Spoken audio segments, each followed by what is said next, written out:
نحمده ونصلي على رسوله الكريم اما بعد فاعوذ بالله من الشيطان الرجيم بسم الله الرحمن الرحيم رب اشرح لي صدري ويسر لي امري واحلل عقدة من لساني يفقهوا قولي وللہ الاسماء الحسنى فادعوه بها، اور اللہ ہی کے لیے ہیں اچھے اچھے نام، سو ان ناموں کے ذریعے یا ان ناموں کے ساتھ اس کو پکارو۔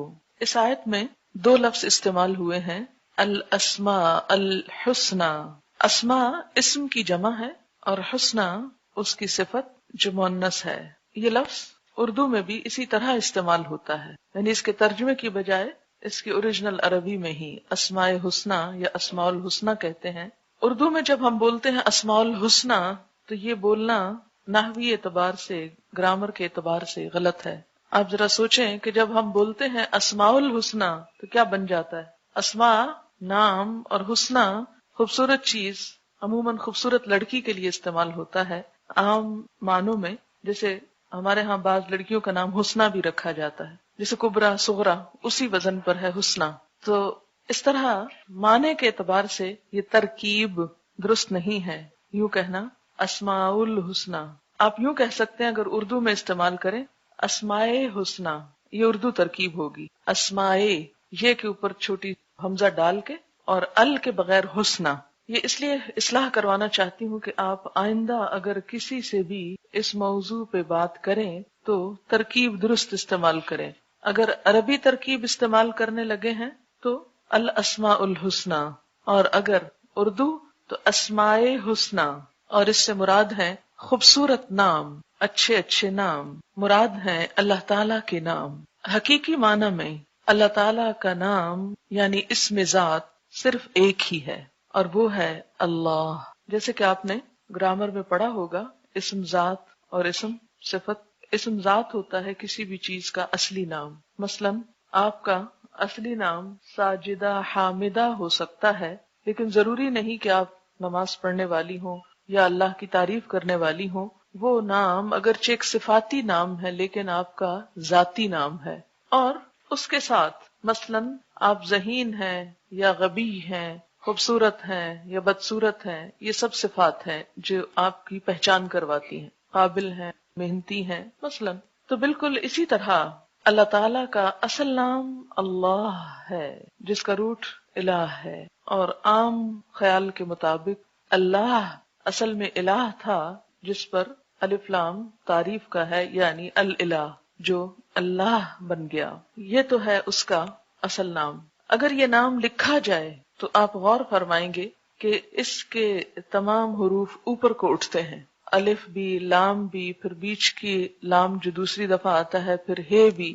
تو یہ عموماً جو ہے لکھی جاتی ہے عربی میں ایک خط، وہ یوں بھی لکھی جاتی، یعنی ایسے کر کے ایسے کی بجائے ایسے کر کے ایسے، تو وہ اس خط میں ہے بھی اوپر کو چلی جاتی۔ تو اس سے ایک لطیف سی بات یہ بھی سمجھ میں آتی ہے کہ اللہ تعالیٰ کی شان بہت بلند ہے، حتیٰ کہ اس کے اصل نام کے جو حروف ہیں وہ سب بھی بلندی کی طرف اٹھتے ہیں، اس میں کوئی بھی چیز پڑی نہیں، لیٹی نہیں، نیچے کو نہیں، بلکہ اوپر ہی اوپر کو جا رہی۔ بولنے میں بھی آپ دیکھیں کہ اللہ کا لفظ حمزہ سے شروع ہوتا ہے اور ہا پہ اینڈ ہوتا ہے، جو مخارج میں سے سب سے آخری مخرج ہے، اقصی حلق ہا، اور بالکل وہ ایک طرح سے دل کے ساتھ جا کر لگتا ہے۔ اس لیے جب اللہ کا لفظ استعمال کریں تو کوشش کریں کہ اس کو شعوری طور پر اپنے اصل مخارج کے ساتھ ادا کریں۔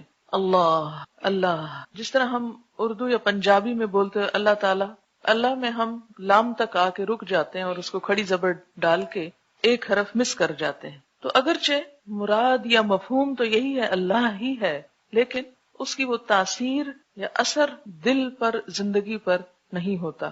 تو آپ کوشش کریں شعوری طور پر، مصنوعی کوشش بھی نہ کریں، تصنع بھی نہ کریں، کیونکہ اس سے بھی تاثیر ختم ہو جاتی۔ تصنع کیا ہے کہ آپ بلا وجہ گلا پھاڑ رہے ہیں اور ایک مشقت میں مبتلا نظر آتے ہیں۔ نہیں، بہت احترام کے ساتھ اللہ، اور پھر اللہ تعالیٰ، اس کی ہستی، اس کے اس نام کا عموماً مفہوم الہ کا جو روٹ بتایا جاتا ہے، الف لام ہے ہے، اور الہ کا مطلب ہوتا ہے حیران کرنا، حیرت زدہ کرنا.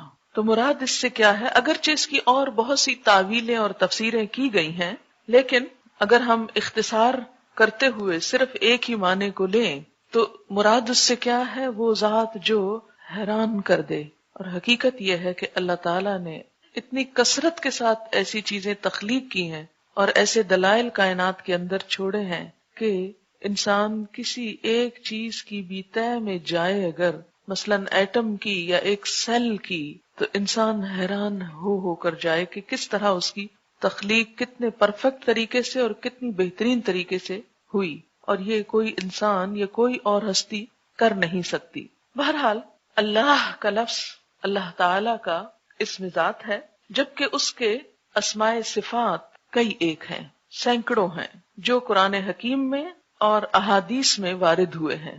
انہی کو اسماء حسنی کہا جاتا ہے. حافظ ابن حجر عسقلانی نے فتح الباری شرح صحیح بخاری، اس میں امام جعفر بن محمد صادق اور سفیان ابن عیینہ اور بعض دوسرے اکابر امت سے یہ بات نقل کی ہے کہ اللہ تعالی کے صفاتی نام 99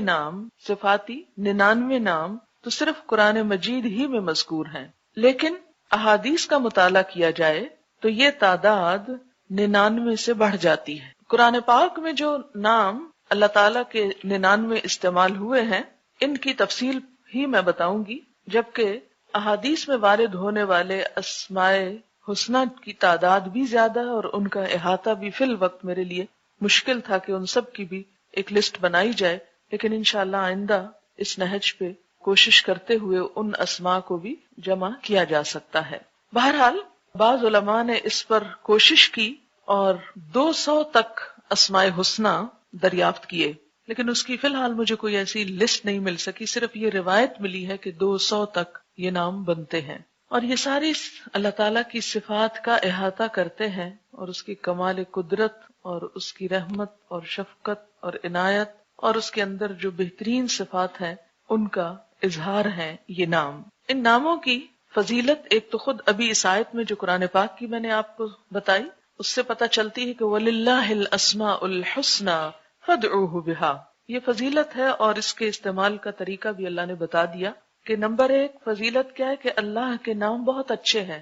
وَلِلَّهِ الْأَسْمَاءُ الْحُسْنَى، تو کسی بھی اچھی چیز کو اپنانا، اسے اپنی زندگی کا حصہ بنانا انسان کے لیے فائدہ ہی فائدہ ہے. دوسری طرف ان ناموں کو ہم کریں کیا؟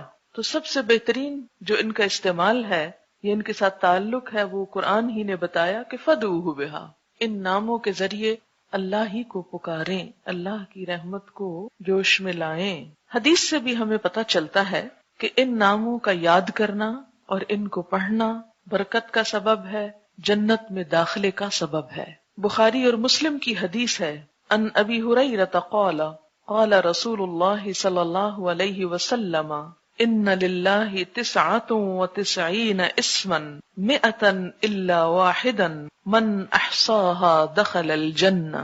حضرت ابو ہریرہ رضی اللہ تعالی عنہ سے روایت ہے کہ رسول اللہ صلی اللہ علیہ وسلم نے ارشاد فرمایا کہ اللہ تعالیٰ کے 99 نام ہیں، یعنی ایک کم 100 نام. تاکید کے لیے 99 کے بعد ایک کم 100 یعنی 100 - 1، جس نے ان کو محفوظ کیا. من احصاہا، احصا ہوتا ہے کسی چیز کی حفاظت کرنا، اسے گن لینا، اسے شمار کرنا، اسے زبانی یاد کر لینا، یعنی ان کو یاد کیا، ان کی نگہداشت کی، حفاظت کی. دخل الجنہ، وہ جنت میں داخل ہوگا. تو گویا ان ناموں کو یاد کرنا، انہیں پڑھتے رہنا، ان کا مذاکرہ کرنا، ان کو اپنی زندگی میں محسوس کرنا، ان کے عکس کو اپنے اندر جذب کرنا، یہ ایک پسندیدہ عمل ہے. اس لیے دین کے طالب علم کو ان ناموں کا مطلب اور ان کے ذریعے اللہ سے تعلق کو مضبوط کرنے کا طریقہ آنا چاہیے. اب یہ جو 99 نام ہیں یہ حدیث میں بیان ہوئے ہیں، اور بات یہ ہے کہ پھر وہ جو ابھی تعداد 200 کا ذکر ہوا اس کا کیا ہوگا؟ تو کیا صرف 99 ہی ہیں یا احادیث میں بھی آئے ہیں تو 200 کیوں نہیں کہا گیا؟ تو اس میں اس کا جواب یہ ہے کہ ہیں تو زیادہ، لیکن اگر کوئی یہ 99 بھی کر لیتا ہے تو اس کے لیے بھی جنت. یعنی حدیث میں جو آتے ہیں 99 نام، اگر یہ 99 نام کوئی یاد کر لیتا ہے تو اس کے لیے جنت کا وعدہ ہے. اور یاد کرنے سے مراد یہاں رٹنا یا حفظ کرنا نہیں لفظ آیا، احصاہا، ان کا احاطہ کیا، یعنی ان پر غور و فکر کیا، ان کو یاد کیا، ان کو ذہن میں حاضر کیا، ان کے ساتھ ایک تعلق استوار کیا، یہ مراد ہے. یا ان اسماء حسنہ کے جو تقاضے ہیں، یہ جو ہماری زندگی سے مطالبہ کرتے ہیں، ان تقاضوں کو اگر پورا کیا تو جنت میں جانے کا سبب بنے گا. اور یہ بھی مطلب ہو سکتا ہے کہ جو ان کے ذریعے اللہ سے دعائیں مانگے گا، ان ناموں کا واسطہ دے کر یا وسیلہ دے کر یا ان کو ذریعہ بنا کر، یعنی ان کے ذریعے اللہ کو پکار کر، اللہ تعالیٰ اس شخص کی دعا قبول کرے گا اور اللہ سے قرب کا ذریعہ بنے گا، اللہ کی رضا حاصل کرنے کا سبب بنے گا. اچھا جناب، اب یہ نام آپ کے سامنے ہیں. اب ان میں سے ایک ایک نام کو ہم دیکھتے ہیں. پہلی بات یہ کہ اپنی نیت کو خالص کر لیں کہ جو کچھ میں پڑھنے جا رہی ہوں صرف اللہ کی رضا کے لیے. دوسری بات یہ کہ یہ صرف ایک ابتدائی تعارف ہے، یہ احساء یا احاطہ نہیں ہے، صرف سوچنے کے لیے یا اللہ کی اس صفت کو محسوس کرنے کے لیے ایک کلو ہے یا کنجی ہے یا ایک رستہ دکھایا جا رہا ہے. اس کو سامنے رکھتے ہوئے مزید زندگی بھر آپ غور و فکر کرتے رہیں گے. تو ہم شروع کرتے ہیں. بسم اللہ الرحمن الرحیم. هو اللہ الذی لا الہ الا ہو. اللہ وہ ذات ہے کہ نہیں کوئی الہ مگر وہی. اللہ اور الہ لفظ کی پہلے وضاحت گزر چکی.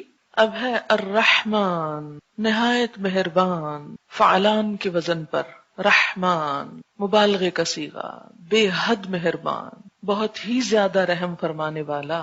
یہ اللہ تعالیٰ کا یہ نام اللہ تعالیٰ کی خاص صفت رحمت کو واضح کرتا ہے، اس کے حد درجہ لطف و کرم کو ظاہر کرتا ہے، اتنا کہ اس سے بڑھ کر کسی رحمت کا تصور ہی نہیں کیا جا سکتا. یعنی فعلان وہ مبالغے کا صیغہ کہ جس کے اوپر کوئی اور ہے نہیں. تو جب اللہ تعالیٰ رحمان ہے تو اس سے بڑھ کر کوئی اور مہربان ہے ہی نہیں.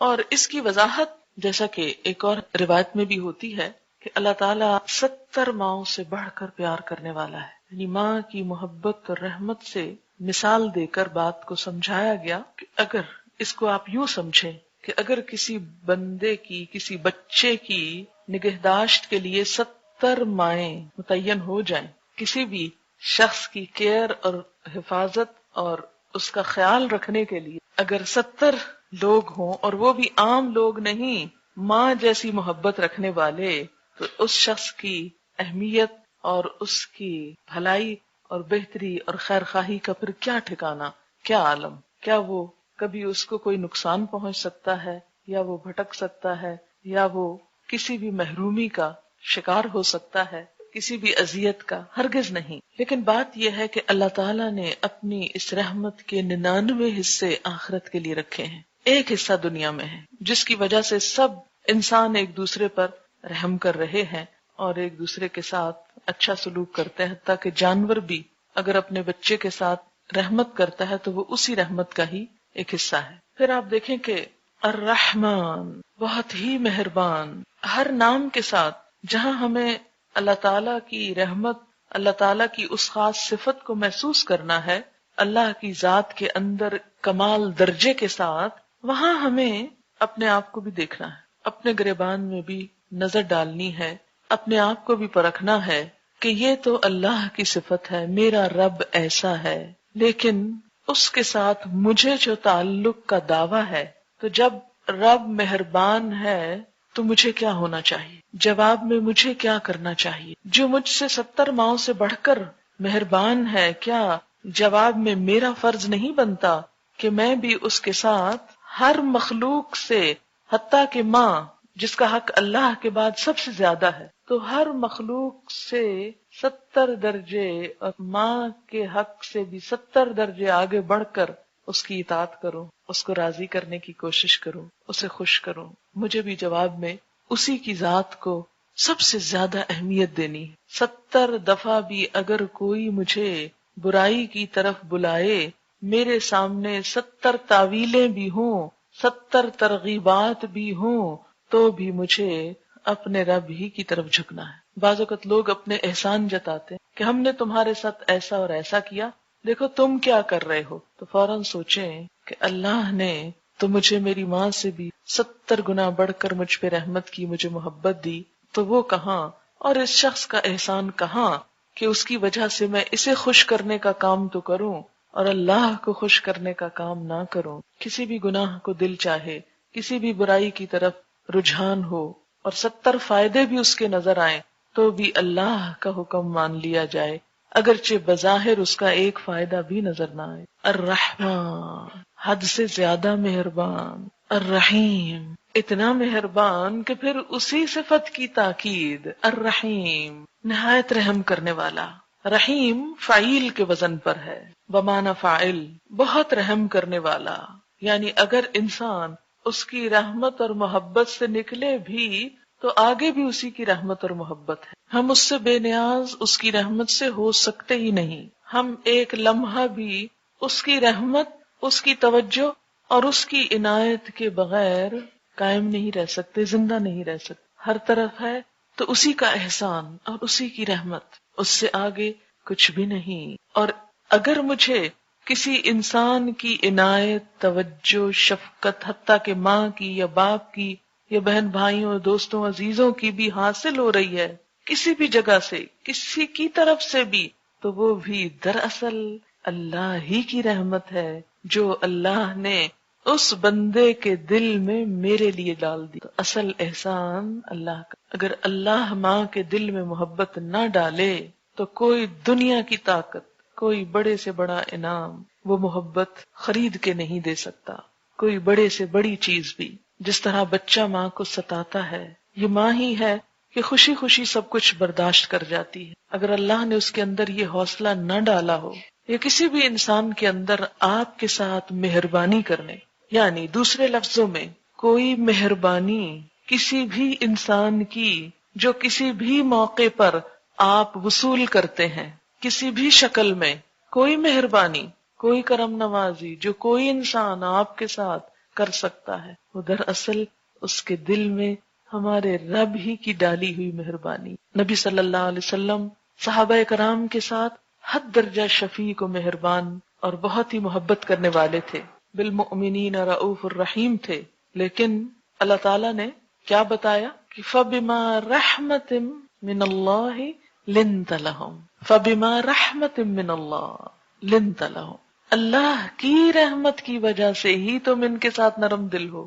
یہ تم بھی جو ان پر مہربانی کر رہے ہو صحابہ کرام کے ساتھ شفقت اور محبت کی، یہ اصل میں اللہ ہی کی رحمت۔ فَبِمَا رَحْمَةٍ مِّنَ اللَّهِ لِنْتَ لَهُمْ وَلَوْ كُنْتَ فَظًّا غَلِيظَ الْقَلْبِ لَانفَضُّوا مِنْ حَوْلِكَ، اور دوسری جگہ کیا فرمایا؟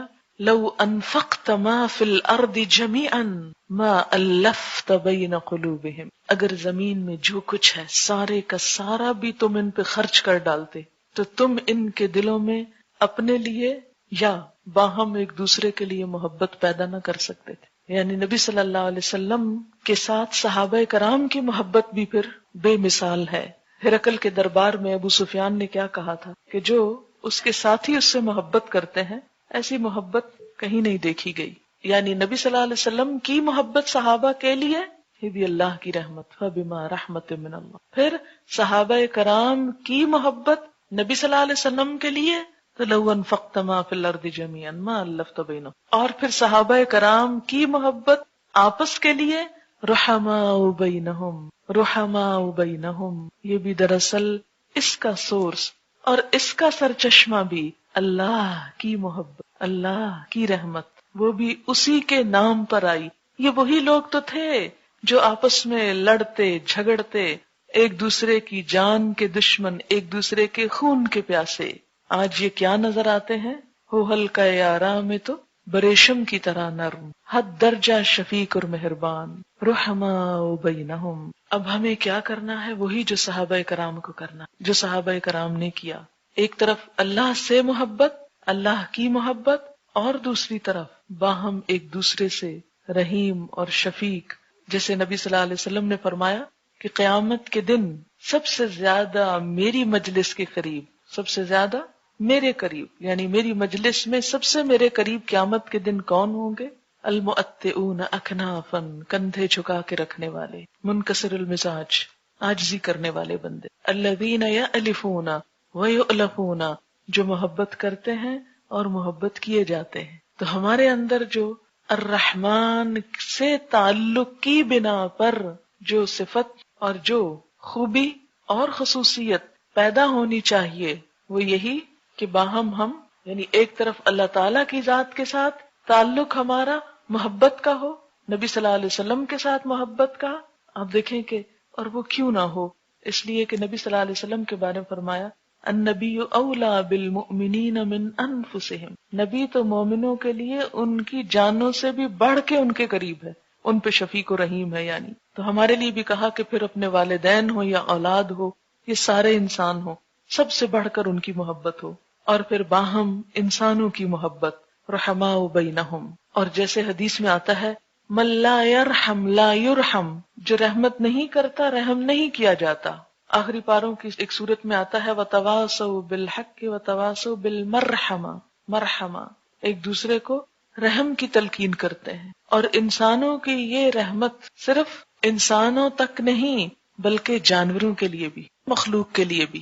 اب دیکھیں کہ ہم اللہ تعالیٰ کی کس قدر نافرمانیاں کرتے ہیں، پھر بھی وہ اپنی رحمتیں ہم پر نچھاور کرتا ہے، رزق دیتا ہے، ہدایت دیتا ہے، سب کچھ دیتا ہے۔ حدیث میں آتا ہے من لم یرحم صغیرنا ولم یعقر کبیرنا فلیس منا، جو شخص ہم میں سے چھوٹے پر شفقت نہیں کرتا، رحمت نہیں کرتا، یعنی جو عمر میں، اسٹیٹس میں، مرتبے، مقام یا کسی بھی چیز میں کمتر ہو، اس کے ساتھ نرمی سے بات نہیں کرتا۔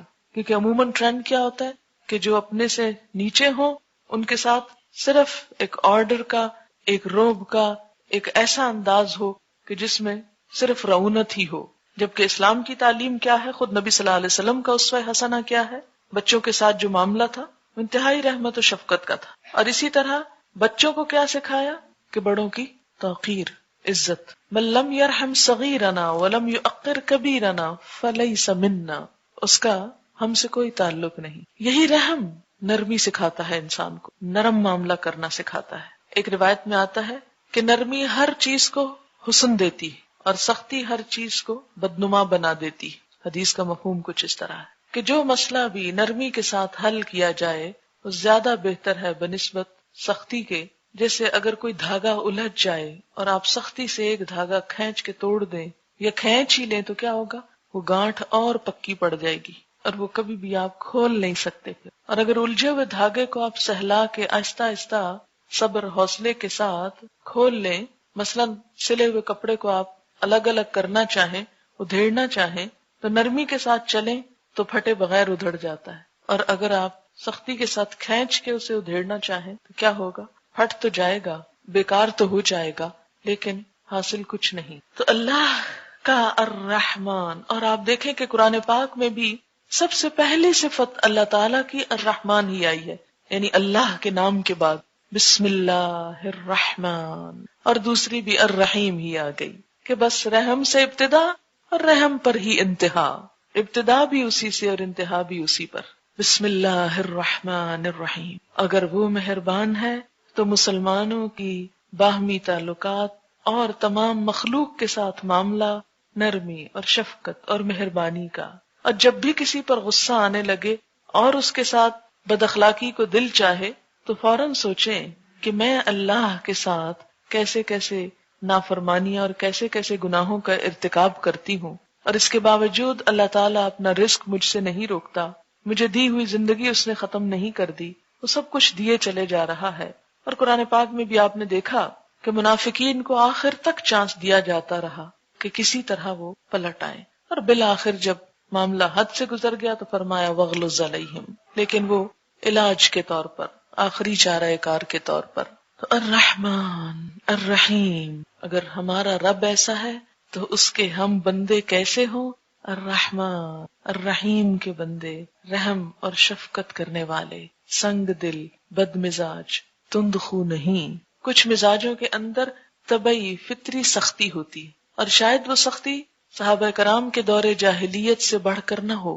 صحابہ کرام کی دور جاہلیت کی جنگیں اور باہم ایک دوسرے سے لڑنا جھگڑنا اور ایک دوسرے کے ساتھ سختی، اس کا آپ تصور بھی نہیں کر سکتے. لیکن جب اسلام جیسی نعمت آئی تو نتیجہ کیا نکلا کہ باہم قبائل کو شیر و شکر کر دکھایا، یعنی آپس میں اس طرح ایک دوسرے سے محبت کرنے والے کہ گویا ایک خاندان ہو، ایک فیملی ہو. انصار اور مہاجرین کی باہم محبت اور ایک دوسرے کے ساتھ تعاون کی مثالیں تو آپ دیکھ ہی چکے ہیں. کونوا عباد اللہ اخوانا، اللہ کے بندو باہم بھائی بھائی بن جاؤ. جس طرح ایک بھائی دوسرے بھائی کے لیے رحیم و شفیق ہوتا ہے، اسی طرح مسلمان کے لیے مہربان ہوتا ہے. وہ اس سے بے نیاز نہیں رہ سکتا، اس کے دکھ درد پر وہ تڑپ اٹھتا ہے. ایک جسم کی طرح کہ اگر ایک عضو کسی بخار یا درد میں مبتلا ہو تو سارا جسم بخار اور درد کے ساتھ اس کا ساتھ دے گا. یہ ہو نہیں سکتا کہ انسان پھر خود غرض رہ سکے یا بخیل ہو سکے یا دوسروں سے بے نیاز ہو، کیونکہ اللہ کی صفات پڑھ کر ہمیں اپنے اندر بھی کچھ صفات پیدا کرنی، ٹھیک، اور وہ صفات ہم آہنگ ہوں گی اللہ کی صفات کے. صحیح تعلق دو طرفہ اسی وقت مضبوط ہوتا ہے کہ جب آمنے سامنے کا معاملہ ہو. اگر اللہ الرحمن اور الرحیم ہے اور آپ اس سے دوستی کرنا چاہتے ہیں، اس سے تعلق کرنا چاہتے ہیں، اور آپ سنگ دل اور غلیظ القلب ہو تو کیسے تعلق ہو سکتا ہے اللہ کے ساتھ؟ ہو ہی نہیں سکتا. تو اللہ تعالی کے ساتھ بہترین تعلق استوار کرنے کے لیے ضروری ہے کہ اللہ کی صفات پر غور و فکر کرتے ہوئے ان صفات کے مطابق اپنے طرز عمل کو بدلا جائے. اگر طرز عمل نہیں بدلے گا تو اس کے ساتھ تعلق درست نہ ہو سکے گا، آپ اس کے محبوب بندے نہ بن سکیں گے. دنیا میں بھی آپ دیکھیں کہ جب آپ کسی انسان سے دوستی کرتے ہیں تو اسی بنا پہ دوستی ہو سکتی ہے جب آپ کو اس میں اپنے والی خصوصیات نظر آئیں کہ نہیں. اگر ٹوٹلی اپوزٹ قسم کی خصوصیات ہوں اور کوئی بھی چیز کامن نہ ہو تو تعلق نہیں رہ سکتا. اس کا یہ مطلب ہرگز نہیں کہ ایک شخص دوسرے کی فوٹو کاپی ہوگا یا ہم شکل ہوگا یا بالکل ہی ہم عمر ہوگا کہ ایک ہی دن کی پیدائش اور ڈیٹ آف برتھ ہو، یا ایک ہی اسٹیٹس ہوگا یا ایک ہی بیک گراؤنڈ ہوگا. یہ ضروری نہیں ہے. تو اللہ سے تعلق میں بھی یہ چیزیں نہیں کامن، نعوذ باللہ کہ ہستی میں کوئی برابری ہو یا کوئی کسی بھی اور چیز میں برابری. لیکن جب تک ان صفات کا عکس ہم میں نہ آئے ہم اللہ کی نگاہوں میں جچ نہیں سکتے. جیسے آپ کسی انسان کی نگاہ میں جچ نہیں سکتے جب تک آپ اس کے معیار پہ پورے نہیں اترتے. آپ کے اندر وہ چیز اسے نہیں نظر آتی جو اس کا ایک خاص معیار ہے. اب دیکھیں نا کہ عموماً دوستی کب ہوتی ہے؟ جب کچھ چیزیں کامن ہو. اسی لیے کہا جاتا ہے نا کہ انسان اپنے دوست سے پہچانا جاتا ہے کہ وہ خود کیا چیز ہے، کیونکہ دوستی انسان اسی سے کر سکتا ہے کہ جس سے دوستی کی جا رہی ہے اس کے اور اس کے درمیان کوئی کامن کیریکٹرسٹکس یا خوبیاں یا عادات یا کوئی بھی چیز ایک جیسی ہو. اگر ہم اللہ تعالیٰ سے بھی تعلق قائم کرنا چاہتے ہیں تو یہ نہیں ہو سکتا کہ اللہ کی پسند تو کچھ اور ہو اور ہماری پسند اس کے بالکل برعکس ہو. پھر ہم اللہ سے تعلق کے قابل نہیں ہو سکتے. یعنی کوئی سنگ دل انسان، بے رحم انسان، مخلوق پہ سختی کرنے والا انسان اللہ کا دوست نہیں ہو سکتا. اللہ کا دوست وہی ہو سکتا ہے جس کے دل میں بندوں کے لیے رحم شفقت. حضرت انس سے روایت ہے کہ حضور صلی اللہ علیہ وسلم نے فرمایا، کیا میں تمہیں ایسے لوگ نہ بتاؤں جو نہ نبی ہوں گے نہ شہید، لیکن اللہ کے ہاں ان کا مقام اتنا اونچا ہوگا کہ نبی اور شہید بھی ان کو دیکھ کر خوش ہوں گے. وہ نور کے خاص ممبروں پر بیٹھے ہوں گے اور پہچانے جائیں گے. صحابہ نے پوچھا، یا رسول اللہ صلی اللہ علیہ وسلم وہ کون لوگ ہوں گے؟ آپ نے فرمایا کہ وہ لوگ جو اللہ کے بندوں کو اللہ کا محبوب بناتے ہیں اور اللہ تعالیٰ کو اس کے بندوں کا محبوب بناتے ہیں، یعنی بندوں کو اللہ سے جوڑتے ہیں اور بندوں کے اندر ایسی صفات پیدا کرتے ہیں کہ اللہ ان بندوں سے محبت کرے. زمین پر بھلائی پھیلاتے ہیں. حضرت انس فرماتے ہیں کہ میں نے پوچھا کہ یہ بات تو سمجھ میں آتی ہے کہ اللہ تعالیٰ کو اس کے بندوں کا محبوب بنائیں، لیکن یہ سمجھ میں نہیں آ رہا کہ اللہ کے بندوں کو اللہ کا محبوب کس طرح بنائیں گے. اللہ کے بندوں کو اللہ کا محبوب کہ اللہ بندوں سے پیار کرے.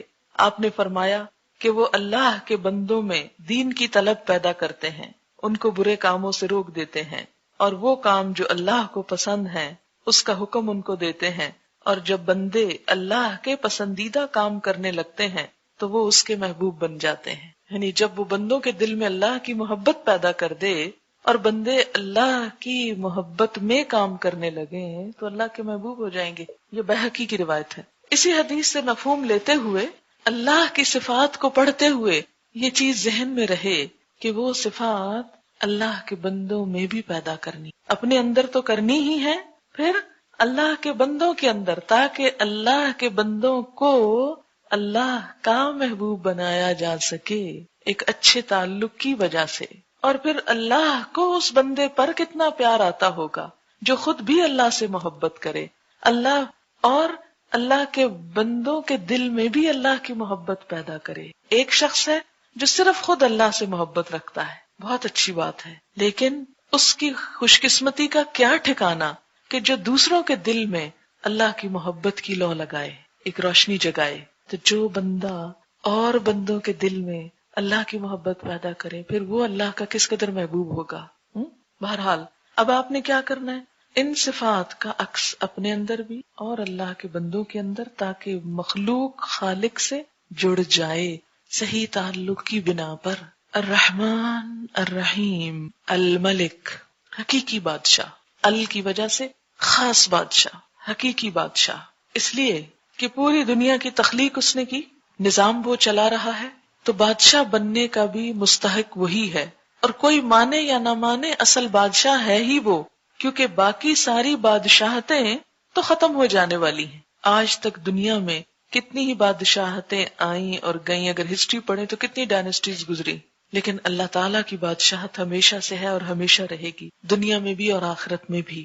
اب آپ دیکھیں کہ اگر ہم اللہ کی اس صفت کی وجہ سے اللہ سے تعلق رکھنا چاہیں تو کسی بادشاہ کے ساتھ تعلق رکھنے والے یا اس کا قرب چاہنے والے کی کیا خصوصیت ہوتی ہے. یہ مثال کے طور پر، تشبیہ کے طور پر نہیں، مثال کے طور پر بات سمجھنے کے لیے آپ دنیا کے کسی بادشاہ کا تصور لائیں، اس کا میگنیفیسنٹ ہونا، اس کا بہت جلال والا، بہت اختیار والا اور بہت زبردست چیز ہونا لوگوں کے اندر کیا چیز پیدا کرتا ہے، لوگ اس سے مسحور ہوتے ہیں، اس کے فین ہوتے ہیں. کبھی آپ نے دیکھا کہ درباریوں کی کیا کیفیت ہوتی، کسی شخص کو بادشاہ سے ملاقات کا موقع مل جائے یا کسی کو بادشاہ بلا لے اپنے پاس تو اس عام بندے کی خوشی کا کیا ٹھکانہ ہوتا ہے کہ مجھے بادشاہ نے بلایا، میں بادشاہ کی دعوت پہ جا رہا ہوں، بادشاہ سے ملاقات کے لیے جا رہا ہوں. ایک دفعہ اتفاق ہوا مجھے کسی بادشاہ کی دعوت پر جانے، اس کے بیٹے کی شادی تھی، اس اتفاق تھا جانے کا، نام نہیں لوں گی اس لیے کہ فائدہ کچھ نہیں. جب میں گئی تو میں نے کلاس کو نہیں بتایا کہ میں کہاں جا رہی ہوں، پچھلے سے پچھلے سال کی. جب میں واپس آئی تو میں نے نہیں بتایا کہ میں کہاں سے آئی ہوں. کس لیے نہیں بتایا کہ یہ کہیں میرے دل میں یہ بات نہ آ جائے کہ یہ کوئی قابل فخر بات ہے کسی بادشاہ کا مہمان بننا.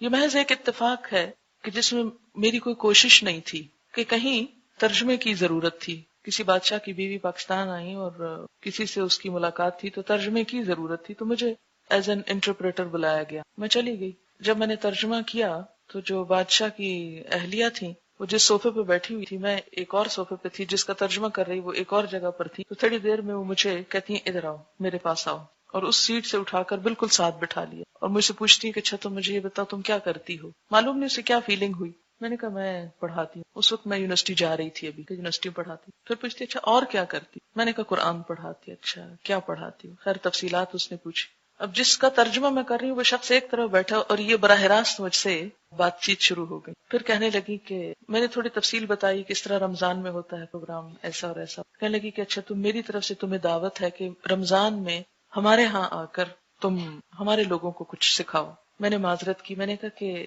میں سمجھتی ہوں کہ ہمارے لوگوں کو بہت ضرورت ہے اور یہاں میرا رمضان بہت ہی اچھا گزرتا ہے. اگر آپ کہیں تو رمضان کے علاوہ میں کسی وقت آ سکتی ہوں، لیکن رمضان میں نہیں، کیونکہ رمضان کا مہینہ ایک ایسا مہینہ ہوتا ہے کہ جب ہر ایک کا رجحان اللہ کی طرف ہوتا ہے، اور اگر اس مہینے کو ضائع کر دیا جائے تو گویا آپ سمجھے کہ سارے سال کا کام ایک طرف اور وہ ایک میں. میرا ذاتی فائدہ کہ ایک بادشاہ کی دعوت پر میں ایک ایسی جگہ پر جاؤں اور وہ کروں، دنیاوی لحاظ سے بہت گلیمر تھا اس میں، لیکن اس کو میں نے کہا کہ نہیں مجھے یہی کام کرنا، لیکن پھر کسی وقت. بہرحال جب اس کے بیٹے کی شادی ہوئی تو اس شادی پر پھر جو دعوت نامہ آیا تو اس میں مجھے بھی جانا. بہرحال ہم شادی اٹینڈ کرنے لیے گئے اور سب کچھ دیکھا. تو میں سارا وقت میں تو اپنے تبلیغی نقطہ نظر سے ہر چیز کا جائزہ لیتی رہی کہ لوگوں کے اس وقت ایکسپریشنز کیا ہیں، لوگوں کے ساتھ کیا سلوک کیا جا رہا ہے، کس طرح ان کو ریسیو کیا جا رہا ہے، کس طرح. کیونکہ جب ہم لوگ ایئرپورٹ پہ پہنچے تو وہ خود ایئرپورٹ پر موجود تھی مہمانوں کے استقبال کے لیے. تو سارا دن وہ ایئرپورٹ پر ہی رہی کہ مختلف ممالک سے جو وفد آ رہے تھے ان کو وہ پرسنلی ریسیو بھی کر رہی. خیر اس سے میں سارا وقت جنت کا اور آخرت کا اور اللہ کی مہمانی کا اور اس کی بادشاہت کا اور اس کے سارے اسی میں ہی گم رہی کہ وہ کیا چیز ہوگی. اور جب اس کو سوچا تو اس دنیا کی بادشاہت کا 1% بھی مروب نہیں کر سکا. دل میں ایک لمحے کے لیے بھی نہ حسرت آئی، نہ خیال آیا، نہ ہی کوئی چیز امپریس کی کہ ہائے ان کے پاس اتنا ہے اور یہ ہے اور یہ کچھ بھی نہیں. کیونکہ جب بندے کی نظر کہیں اور ہو تو پھر باقی چیزیں، یہ نہیں کہ حقیر سمجھنا، جو جس کا احترام ہے، جو جس کا مقام ہے وہ اپنی جگہ ہے، لیکن اس سے مجھے الملک کے ساتھ ایک تعلق اور تعلق والوں کو سمجھنے کا موقع ملا. کس قدر خوشامد کرتے ہیں، کس قدر ادب آداب، کس قدر جھکنا، کس قدر آگے پیچھے ہونا اور پاؤں زمین پہ نہ ٹکنا کہ ہم بادشاہ کے ساتھ ساتھ ہیں. تو میں سوچتی ہوں کہ جو انسان اللہ کو الملک مانتا ہے پھر اس کے دل میں اللہ کے ساتھ تعلق رکھنے کا کیسا شوق ہو سکتا ہے، اور اس کے ساتھ تعلق رکھ کر پھر اس کی خوش قسمتی اور اس کے نصیب کا کیا ٹھکانہ. تو وہی بادشاہ حقیقی ہے، اور اس بادشاہ حقیقی کے ساتھ تعلق کا ایک ادب ہے، ایک احترام ہے، ایک شان ہے، اسے ملحوظ رکھنا بھی ضروری ہے. اور پھر کہ جب انسان اللہ کو بادشاہ مان لیتا ہے تو دنیا کے بادشاہ ان سے مروب نہیں ہوتا، متاثر نہیں ہوتا، ان سے مفاد یا فائدے اٹھانے کے لیے اپنے اللہ کے تعلق کو کمزور نہیں کرتا، بلکہ اللہ سے تعلق ہر حال میں اہم ترین چیز رہتا ہے. کوئی بھی دنیاوی بادشاہت جو ہوتی ہے، یہ بادشاہ ہونا جو ہوتا ہے، وہ دنیاوی آرام اور راحت اور خوشیوں اور عزت اور دنیا کی جو چیزیں انسان سوچ سکتا ہے ان سب چیزوں کا ایک نچوڑ ہوتا ہے نا. کہ دنیا میں انسان یعنی جیسے جنت کا ایک نظارہ ہے کہ جنت میں ہر خواہش پوری ہوگی. آپ کسی بادشاہ کے مہمان ہو، آپ کی ہر خواہش پوری ہوگی، آپ جو چاہیں فرمائش کریں، جو چاہیں آرڈر کریں، جو چاہیں طلب کریں، جو چاہیں تمنا کریں. لیکن دنیا کے بادشاہوں کی ایک لمٹ ہوتی ہے نا، اس لیے وہ اپنی لمٹ کے اندر ہی وہ تمنائیں پوری کرتے. لیکن اللہ کے خزانے تو بہت وسیع ہیں، جو سب دے کے بھی کچھ ختم نہیں ہوتا اس میں سے. جو شخص کسی دنیا کے بادشاہ سے تعلق رکھ کے اپنے آپ کو بڑا سیکیور محسوس کرتا ہے، بڑا پراؤڈ فیل کرتا ہے، اگر وہ اللہ کی بادشاہت کا تصور کرے اور اس سے تعلق کا اور قیامت کے دن اللہ کا مہمان ہونے کا اور اس حفاظت کا، تو انسان کے دل میں دنیا کی کسی بھی چیز کی خواہش باقی نہیں رہتی. ہر چیز فیک، معمولی اور پھیکی لگنے لگتی ہے. کوئی چیز پھر انسان کو اٹریکٹ نہیں کر سکتی. لیکن اگر وہ تصور دھندلا ہوگا تو یہاں کی چیزیں آپ کو کھینچیں گی اور آپ اپنے مقصد سے غافل ہو جائیں گے. الملک. پھر عموماً آپ دیکھیں گے کہ دنیا کے بادشاہوں کی بادشاہت کے ساتھ طرح طرح کے افسانے اور کہانیاں اور کرپشن کے قصے، ظلم و ستم کی داستانیں اور کئی ایک کہانیاں مشہور ہوں گی. لیکن القدوس، وہ بادشاہ ہوتے ہوئے نہایت پاکیزہ. دنیا کے آپ کسی بادشاہ کا نام نہیں لے سکتے کہ جس کی ذات کے ساتھ کوئی افسانہ یا کوئی سکینڈل مشہور نہ ہو یا سنا نہ جا سکے. کیونکہ جب کسی انسان کے اندر بہت سا اقتدار آتا ہے، قوت آتی ہے، عروج آتا ہے، یا اس کے ساتھ دنیا کی ہر چیز پر اس کا ہاتھ ہوتا ہے، تو پھر اسے ظلم سے استعمال کرے، کسی بھی طریقے سے استعمال کرے، وہ اس کو اپنے لیے جائز سمجھتا ہے، اور اس طرح حدود پر قائم رہنا مشکل ہو جاتا ہے. لیکن اللہ جو بادشاہ ہے وہ ساتھ القدوس بھی ہے، نہایت پاکیزہ، کہ جس میں دنیا کے بادشاہوں والی کوئی کجی، کوئی عیب، کوئی خرابی، کوئی چیز نہیں پائی جاتی. القدوس، نہایت پاکیزہ، ہر برائی سے پاک، ہر کمزوری سے پاک، ہر عیب سے پاک. القدوس. اس کے فرشتے اس کی عبادت میں لگے ہوئے، وہ سب بھی نہایت پاکیزہ. اگر کوئی بندہ اس سے تعلق رکھنا چاہتا ہے تو پھر اس کے لیے لازم ہے کہ وہ اپنے آپ کو برائیوں سے بچائے، کیونکہ وہ تو پاکیزہ ہے اور پاکیزہ لوگوں ہی کو پسند کرتا ہے۔ پھر انسان کسی بھی چیز کو پا کر، اب دیکھیں مال کو پا کر مال کی محبت میں گرفتار ہونا ایک کمزوری ہے نا انسان کی، لیکن مال ہوتے ہوئے مال کی محبت دل سے نکال کے اللہ کی محبت کو دل میں جگہ دینا، یہی اللہ سے دوستی کا سبب بنتا ہے۔ انسانوں کی محبت ایک کمزوری ہے انسان کی، لیکن اس محبت کے ذریعے اگر انسان اللہ کی محبت کے قریب ہو تو اسی سے اصل فائدہ ہے۔ اگر انسان بندوں کی محبت میں مبتلا ہو کر اللہ کو بھول بیٹھے اور اللہ کے حکم کی نافرمانی کرے یا اللہ کی راہ میں دوڑنے میں سستی کرے، نماز میں تو دل نہ لگے اور بات چیت لمبی لمبی لوگوں کے ساتھ گپ شپ، تو پھر کہیں تو کچھ کمی ہے۔ القدوس نہایت پاکیزہ، السلام سراسر سلامتی، السلام کس طرح اس نے ہم کو امن میں رکھا ہوا ہے۔ صرف زمین کی ساخت پر غور فرمائیں، زمین کی ساخت کس طرح یہ کرۂ ارض آگ کا ایک گولا اپنے پیٹ میں آگ کے طوفان لیے ہوئے، اس کی پیٹھ پر ہم امن سے بیٹھے ہیں۔ زمین کے اندر ہر وقت ایک ارتعاش ہے، ایک زلزلے کی کیفیت ہے، لیکن ہم کبھی کبھار محسوس کرتے ہیں تو خوف کا کیا عالم ہوتا ہے۔ پھر ہر وقت یہ زمین فضا کے اندر گھوم رہی ہے، دوڑ رہی ہے، لیکن اس کے باوجود ہم میں سے کسی کو کچھ بھی خبر نہیں، کوئی احساس نہیں، کوئی پریشانی نہیں۔ اس کرے کے اندر ایسی گریوٹی رکھی کہ ہم کہیں لٹک کے گر نہیں جاتے۔ بعض اوقات ایسی کنڈیشن ہوتی ہے کہ ہم اگر فضا میں اپنے آپ کو دیکھیں تو سروں کے بل لٹکے ہوئے، لیکن ہمیں کبھی اس کا احساس نہیں ہوتا۔ کس طرح اس نے ہمیں فزیکلی بھی امن کے ساتھ رکھا ہوا ہے۔ پھر آپ دیکھیں کہ دوسرے سیاروں کے ساتھ ٹکرانے کا کتنا خدشہ موجود ہے، پھر ہماری حفاظت کے لیے کس طرح ایک ہوا کا غلاف بنا رکھا ہے کہ دوسرے ستاروں سیاروں کے ٹوٹ کر یہاں پہنچنے سے پہلے ہی وہ سب کچھ باؤنس ہو جاتا ہے، ختم ہو جاتا ہے، واپس ہو جاتا ہے۔ تو السلام سلامتی دینے والا یا سراسر سلامتی۔ اور پھر اس کی اس صفت السلام کا ہم پر کیا اثر ہونا چاہیے کہ ہم بھی مسلم بن کر رہیں، مسلم ہمارا بھی شعار ہو، کائنات کی ہر چیز اس کے السلام ہونے کا اظہار کر رہی ہے۔ ان گنت ستارے سیارے اپنے اپنے کام میں لگے ہوئے ہیں کہ مسلم ہیں، اس کے فرما بردار ہیں۔ اس دنیا کے اندر سلامتی ہو نہیں سکتی جب تک کہ بندہ مسلمان بن کے نہ جیے۔ اور مسلم کی ڈیفینیشن کیا ہے؟ المسلم من سلم المسلمون من لسانہ و یدہ۔ مسلمان وہ ہیں جس کے ہاتھ اور زبان سے دوسرے مسلمان سلامتی میں رہیں۔ المؤمن امن دینے والا یا ایمان دینے والا، ایمان کا سرچشمہ بھی اسی کی ذات ہے اور امن بھی وہیں سے ہے، اور اس کا خلیفہ ہونے کی حیثیت سے زمین کے اوپر اللہ کا نائب ہونے کی حیثیت سے میرا فرض بھی کیا بنتا ہے کہ میں خود بھی امن کے ساتھ رہوں اور دوسروں کے لیے بھی پرامن ماحول قائم رکھوں۔ اور اس کے لیے کچھ اگر دباؤ برداشت کرنے پڑے، اس امن میں خلل اندازی ہونے کے لیے اگر کچھ تکلیف اٹھانی پڑے تو بھی تکلیف اٹھا کر امن و امان کی صورتحال کو قائم رکھا جائے۔ اور پھر وہ ایمان دینے والا ہے تو میں آگے بڑھ کر ایمان لینے والی بن جاؤں، اس کے دیے ہوئے ایمان سے یا اس کی ذات پر ایمان رکھوں، بھروسہ کروں، اعتماد کروں۔ لتؤمنوا باللہ وبرسولہ، اور اسی طرح بندوں کے دل میں بھی ایمان جگاؤں۔ جتنا جتنا دوسروں کے دلوں میں ایمان کی شمع جلائیں گے اپنے اندر جلیں گی، خود زیادہ مضبوطی آئے گی۔ کیا میں بھی امن کی پیامبر ہوں یا فساد جھگڑا اٹھانے والی؟ حمالۃ الحطب۔ اللہ نے اگر ایمان مجھ تک پہنچا دیا، کیا میں اس کی مخلوق تک پہنچا رہی ہوں؟ کتنے ہی بندے اس کے ایسے ہیں جو کافر ہیں، جو ایمان سے خالی ہیں۔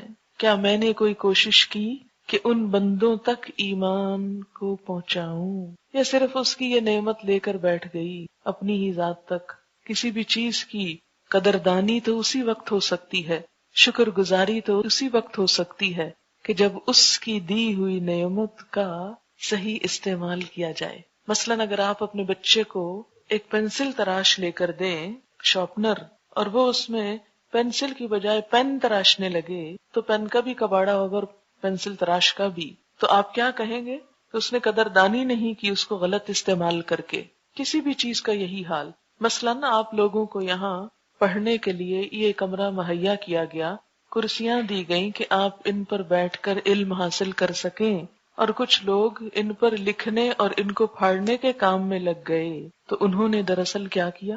امن میں خلل اندازی کی، اور اس کے علاوہ اس نعمت کی جو انہیں بغیر کسی قیمت کے ملی تھی اس کی قدردانی نہ کی۔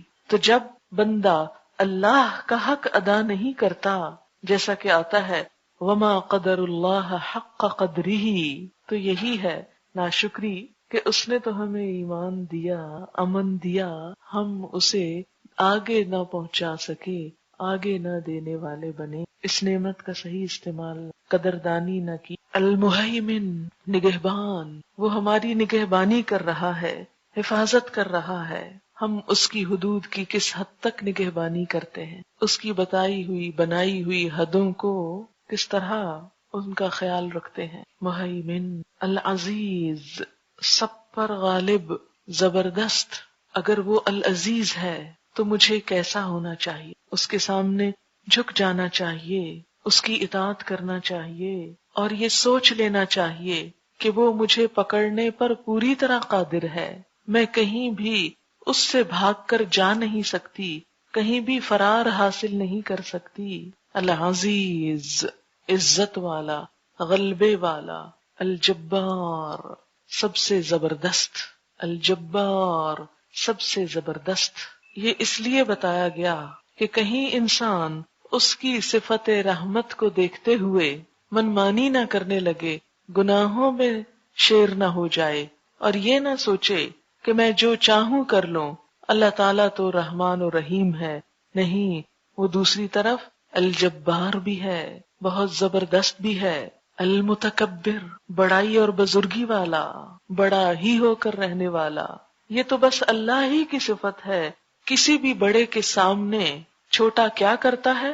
عاجزی سے رہتا ہے۔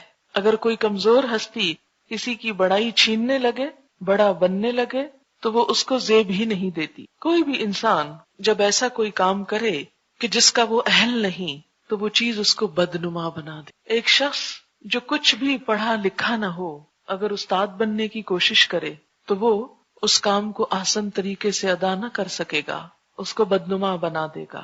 بڑائی صرف اللہ کی صفت ہے، بڑا ہو کر رہنے والا صرف وہ ہے، اسی کا حق ہے۔ تکبر اسی کے لائق ہے۔ اگر کوئی انسان جو حقیقت میں چھوٹا ہے، اگر تکبر کرنے کی کوشش کرے گا، بڑا بننا چاہے گا، تو کیا ہوگا؟ یہ تکبر اس کو بدنما بنا دے گا۔ اگر اللہ المتکبر ہے تو مجھے سب سے بڑھ کر عاجز بن جانا چاہیے، اور اس کے تکبر کو کبھی بھی اپنی طرف لانے یا اپنے اندر لانے کی کوشش نہیں کرنی چاہیے۔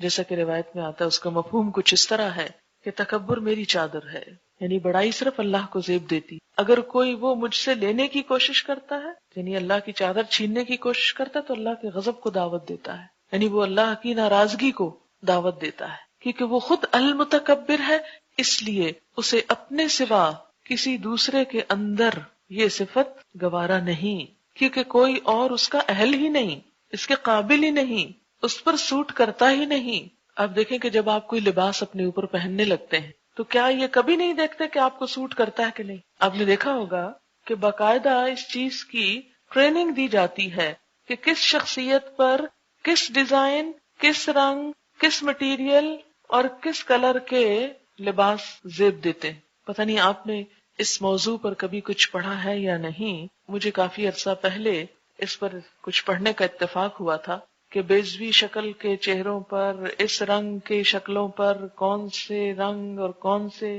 لباس اور کون سے ڈیزائن جو ہے وہ سوٹیبل ہوتے ہیں۔ باقاعدہ ایک فن ہے یہ۔ لباس کے معاملے میں کس قدر کانشیس ہیں ہم کہ نہیں، یہ سوٹ نہیں کرتا مجھ پر، یہ رنگ میرے لیے اچھا نہیں، حالانکہ وہ بڑا خوبصورت رنگ ہو سکتا ہے۔ تو بالکل اسی طرح کچھ عادات کا رنگ بھی اور کچھ صفات بھی آپ کے لیے سوٹ نہیں کرتی، آپ کو زیبا نہیں، آپ ان کے اہل نہیں، وہ آپ کو اپنے اندر نہیں لانی چاہیے۔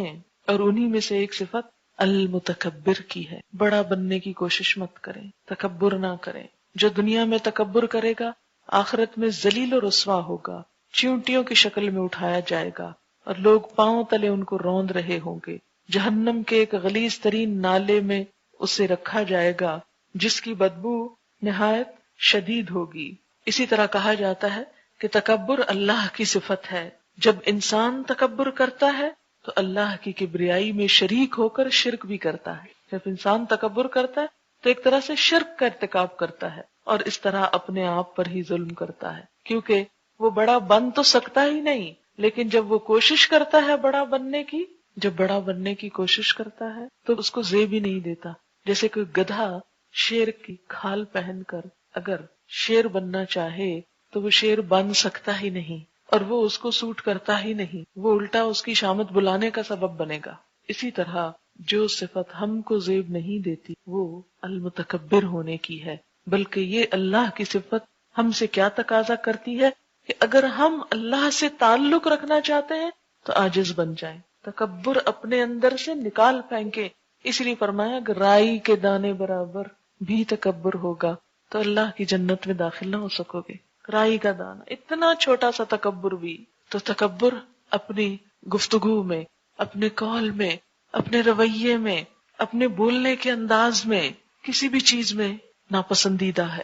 ہاں، پوری دنیا آپ کے دروازے پہ لا کے ڈھیر کر دی جائے تو بھی آپ کو حق نہیں تکبر کا، کیونکہ خود زمین کی حیثیت پوری کائنات کے اندر کتنی ہے؟ بس ایک ذرے سے بھی کم، مائکروسکوپک ذرے کی، اور اس پر اتنے سارے کانٹیننٹس اور ملک، اور اس کا بھی صرف ایک حصہ خشکی ہے، 3 حصے پانی، اور اس ایک حصہ خشکی میں بھی کتنے کانٹیننٹس، اور ان کانٹیننٹس میں سے بھی کتنے کنٹریز، اتنے کنٹریز میں سے پھر سٹیز، سٹی میں آپ کا نام، آپ کی ذات، کیا حیثیت ہے اس کی؟ کچھ بھی نہیں۔ ایک قلم کی نوک پر چمٹے ہوئے لاکھوں کروڑوں جراثیموں میں سے ایک جراثیم، بس ابتدا تو وہیں سے ہوئی نا، ایک جراثیم سے۔ تکبر کہاں کو زیب دے، سوٹ ہی نہیں کرتا، ہضم ہی نہیں ہو سکتا۔ الخالق، تخلیق کرنے والا، بنانے والا، پیدا کرنے والا، اور اس صفت کی بنا پر اللہ کو ہر چیز کا خالق سمجھنا اور خود کو مخلوق سمجھنا کہ میں اس کی کریشن ہوں۔ تخلیق میں نہ میرا نہ کسی اور کا کوئی حصہ ہے، سب مخلوق ہے، صرف وہی خالق ہے۔ البارئ، جان ڈالنے والا، زندگی دینے والا، پیدا کرنے والا، اس کے سوا کوئی اور ہو نہیں سکتا، کوئی اور ہے نہیں، غیر محسوس طریقے سے ڈالتا ہے اور جب چاہے نکال بھی۔ ہر متحرک زندہ چیز، لائف کی اوریجن اسی کی طرف سے ہے، خود کچھ نہیں ہو گیا۔ المصور، تصویر کشی کرنے والا، اوریجنلی ڈیزائننگ کرنے والا، ہر چیز کی اصل ڈیزائنر وہی ہے۔ آپ دیکھیں پہاڑوں کو کیسے ڈیزائن کیا، پتوں کو، پھولوں کو، انسانوں کو، انسانوں کے اندر ایک آنکھ کو کبھی آپ دیکھیں کیسے ڈیزائن کیا اس۔ بظاہر تو ہمیں دور سے سفید اور کالی چیز نظر آتی ہے نا، لیکن اگر قریب سے کسی کی آنکھ دیکھیں تو وہ جو کالا حصہ ہے اس کے اندر پھر حصے ہیں، اور اس کے اندر پھر باریک باریک لائنیں ہیں۔ کتنا خوبصورت ڈیزائن کیا۔ اگر ان کی جگہ 2 بٹن رکھ دیتا کیا حال ہو گیا ہوتا ہمارا، یا 2 سوراخ ہی رکھ دیتا اور بس کیا لگتے ہم۔ المصور، اور اسی اپنی صفت کی وجہ سے اس نے انسانوں کے لیے تصویر کشی کو ناپسندیدہ قرار دیا، خصوصاً جاندار چیزوں کی۔ یعنی کوئی بھی شخص البارئ نہیں ہو سکتا تو المصور بننے کی بھی کوشش نہ کرے، لیکن اس کی بنائی ہوئی تصویروں پر، خصوصاً انسانوں پر غور و فکر کرتا رہے، اور جب کوئی حسین انسان، خوبصورت انسان نظر آئے تو بجائے اس کا عاشق ہونے کے اللہ کا ہوا جائے جس نے یہ تصویر بنائی۔ پھر آپ انسانوں سے امپریس نہیں ہوں گے، پھر انسانوں کے غلام نہیں ہوں گے، بس پھر اللہ کے ہوں گے۔ سبحان اللہ، جس نے یہ صورت بنائی وہ ہے کون؟ جس نے یہ شکل بنائی۔ اور جب انسان اللہ سے صحیح تعلق نہیں رکھتا تو وہ اللہ کو بھول جاتا ہے اور اس تصویر کو پوجنے لگتا ہے، اور یہیں سے شرک کا دروازہ کھل جاتا ہے۔ المصور، آپ دیکھیں کہ اس نے دماغ کی بھی کیسی ہماری ساخت بنائی، کتنی زبردست، کتنی خوبصورت، کہ جس کی بنا پر ہم آگے ڈیزائننگ کرتے ہیں اور تصویریں بناتے ہیں یا مختلف چیزوں کو امیجن کر سکتے ہیں۔